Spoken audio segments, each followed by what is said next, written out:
Boa tarde. De Olho no Rio recebe uma das grandes jornalistas brasileiras, Hildegard Angel, que além de ter escrito em todos os grandes jornais deste país, aqui do Rio de Janeiro, hoje tem uma coluna diária no Jornal do Brasil. Hilde, é um prazer te receber aqui. E gostaria de falar não da Hilde, que escreve a coluna social todos os dias, né, e retrata esse Rio glamouroso, mas a Hilde da luta, a Hilde filha de Zuzu, né? Que você fale um pouco da tua mãe, da tua família, da tua trajetória, até chegar a essa Hildegard hoje, querida e adorada por todos. Como é que nasce essa família? Qual é a trajetória dessa família? Ô, Marcelo, você é uma pessoa que valoriza muito a família, né? Eu estou muito honrada de estar aqui no gabinete de trabalho do seu pai, professor Itagiba, que foi um dos grandes nomes do direito, um grande professor, um grande jurista, autor de livros importantes. E isso eu sei que essas raízes, que essa origem, essa herança, como você valoriza isso, né? Então você há de entender a minha valorização da família, da luta da minha família. E isso é uma atitude de princípio, que ou você tem ou você não tem. E é uma bênção. Eu tive a bênção de valorizar a estrutura familiar e a luta dos meus familiares. Eu tive a bênção de sobreviver para poder colocar em evidência essa luta.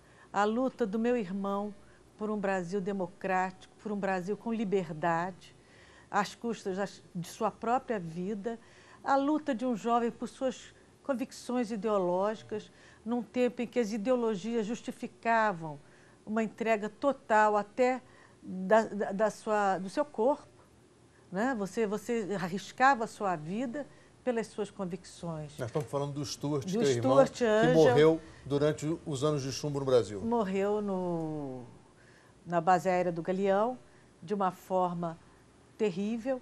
Ele morreu sendo arrastado por um jipe, com a boca colocada no cano de descarga desse jipe, com queimaduras internas horrorosas.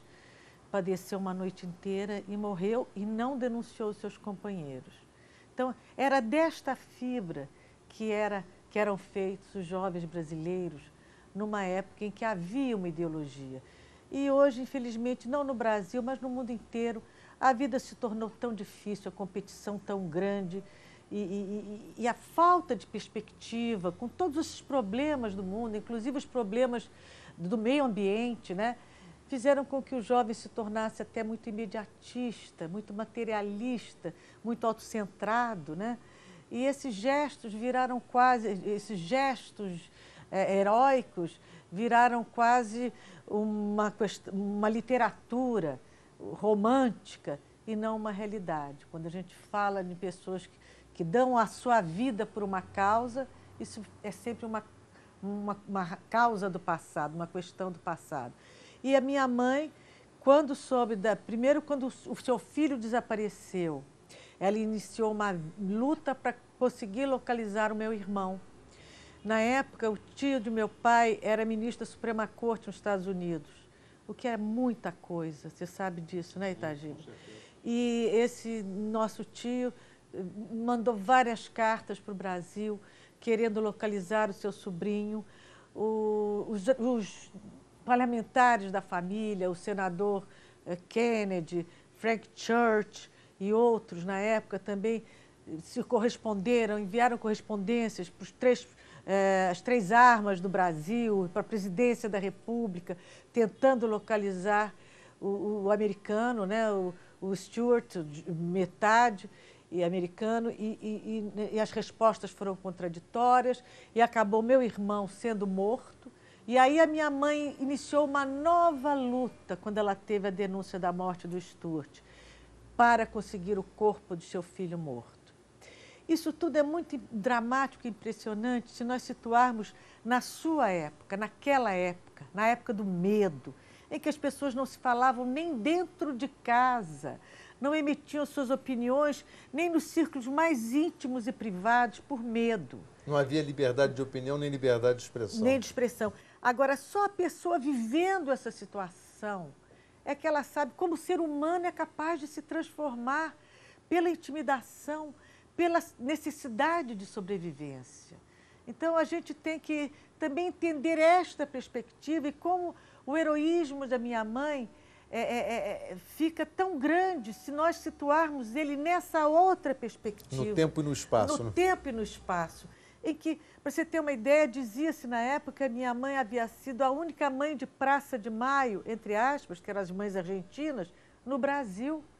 Foram tantas mães de tantos filhos mortos e a minha mãe teve essa coragem, esse desprendimento e também desassombro e também falta de amor próprio, amor à sua vida, se jogando nessa luta, empunhando essa bandeira para recuperar o corpo do filho morto. Aquelas coisas que só as mães têm, mas ninguém. Só as mães. Agora, quando se diz isso da minha mãe, é até uma injustiça, porque ela teve oportunidade, porque ela era uma mulher de visibilidade no seu trabalho, que tinha bons contatos e tinha uma formação também política. Então, tudo isso deu a ela essa coragem. Nós não podemos diminuir as mães dos outros que não tiveram esses acessos que ela teve. E ela foi muito ajudada pelas mães dos outros desaparecidos. Não posso esquecer. Você se tornou jornalista, e uma grande jornalista. Quando você se tornou jornalista, foi uma coisa inconsciente da busca da verdade e de tentar fazer uma denúncia daquilo tudo que você viveu naquele momento dentro da sua casa, ou é algo que já vinha de antes? Quando eu for escrever uma biografia, eu vou inventar isso, mas não foi isso não. Eu virei jornalista porque eu fui fazer vestibular para medicina e levei pau, não passei. E eu queria muito ter, minha preparação toda era para ser atriz de teatro. Desde os 7 anos de idade, eu fiz todos os cursos de sapateado, de voz, de canto, de interpretação, de postura, do que você possa imaginar. E eu acho que eu já vi 2 filmes com você nele, hein? Talvez. Visando esse meu futuro. Eu fui formada para ser atriz. Fiz Eugênio Kuznet, todas as grandes escolas de teatro. Maria Clara, Machado, Morrinot.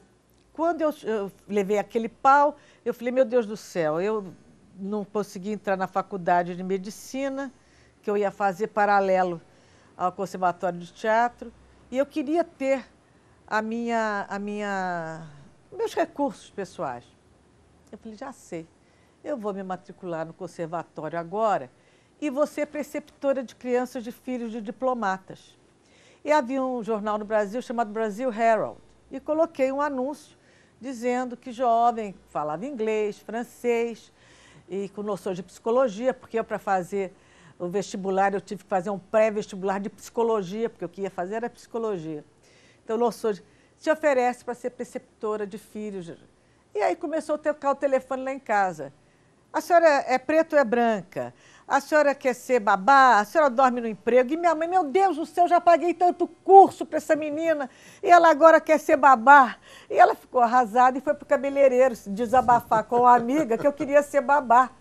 E a amiga era Nina Chaves, que tinha a maior coluna do país na época. Ela falou, manda aí o de lá para mim que eu vou dar um jeito nela. E deu. E deu, né? Obrigadíssimo. Um beijo carinhoso na Gabriela e nesses filhos lindos que vocês têm, viu? E na Dora, sua mãe. Com certeza, vamos dar juntos. Vamos.